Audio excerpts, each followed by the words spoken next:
大家好，欢迎来到我的频道，我是健身。今天是2022年8月12号星期五，有收到一台割草机，初步检查它的问题出在化油器，就是它的吸油球这边破掉，所以我们今天最主要要来更换这个吸油球。这种的吸油球它有分两种规格，一种是小颗的，那一种是大颗的，那我这边刚好都有。不过这个品质看起来也不是很好啦，不过还是先将就用着。要换的话也很简单，它这边有4根螺丝，先把它拆下来，方向稍微记一下，就是它原本的方向是怎么样，你就记得是怎么样安装就可以了。因为时间久了，所以它会稍微粘得比较紧一点，可以看一下它旁边有没有这个孔洞可以去撬开它的，应该大部分都会设计有一个地方可以撬的，所以你就把这个撬开这样子。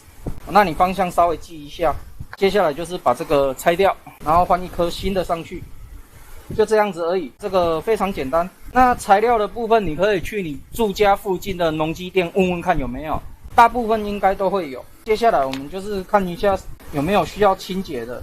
我的习惯是只要拆起来我都会稍微做一点点清洁，那我们就是拿这个化油器的清洁剂，那稍微喷一下，看它的孔洞有没有塞住，它只要能喷得出来就没有问题。接下来我们就是按照原样把它装回去。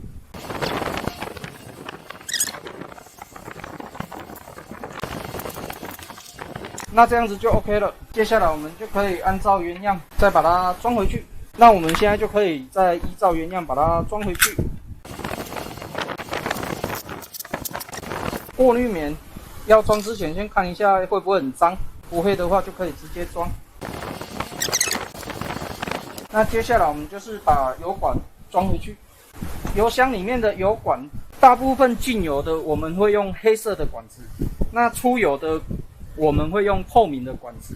那它原先安装的2个都是透明的那这个比较没有什么问题我们就是直接把它装上去就可以了。那这样子就更换完成了。那接下来我们就是进行测试。今天是2022年8月14号星期日。更换完这一颗化油器的时候，发现它在按压的时候非常不顺，有没有？它回弹的方式不会很顺利。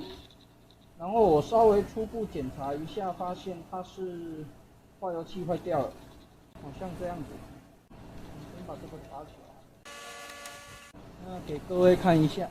那正常来讲，我们这个在翻开的时候，它应该要很顺利的回弹，但是它整个有卡住的问题，按压油球的部分有一点点异常，所以这一颗化油器基本上是坏掉的。我有找了一颗类似的啦，但是它的孔径不一样，所以没办法，这一台就暂时不维修。但是还是希望能够分享怎么样去更换这个吸油球。反正吸油球就是我前面讲的这个方式，按你下去做更换应该就可以了。那我现在因为这一颗坏掉了，所以我就拿一颗新的稍微做一下解说。那正常我们在按压它是要很容易就可以回弹，像这样子。上面这个要很顺，很容易扳。那这一颗我再找时间另外修理看看。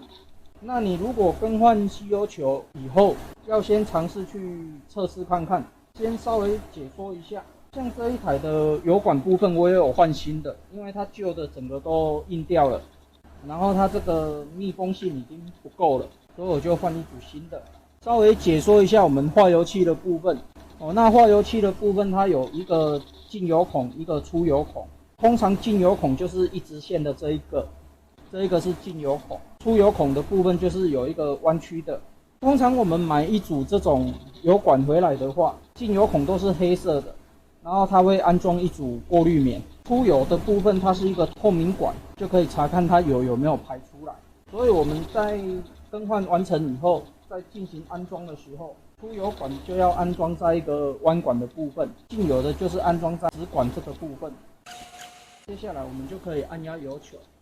正常来讲，你大概按压几下以后，汽油就会吸进化油器里面，然后化油器充满油的时候，它会将多余的油排出去，就是这样子。所以不管你再怎么按压都没有关系。通常我的建议就是按压5次就可以了，让它整个油排出去，这样子就可以正常的试机了。因为我目前没有一颗一模一样的化油器，那这一颗我是打算修理看看。那这一篇吸油球更换的分享文章就分享到这边为止。那如果你喜欢我的影片的话，敬请订阅和分享，谢谢。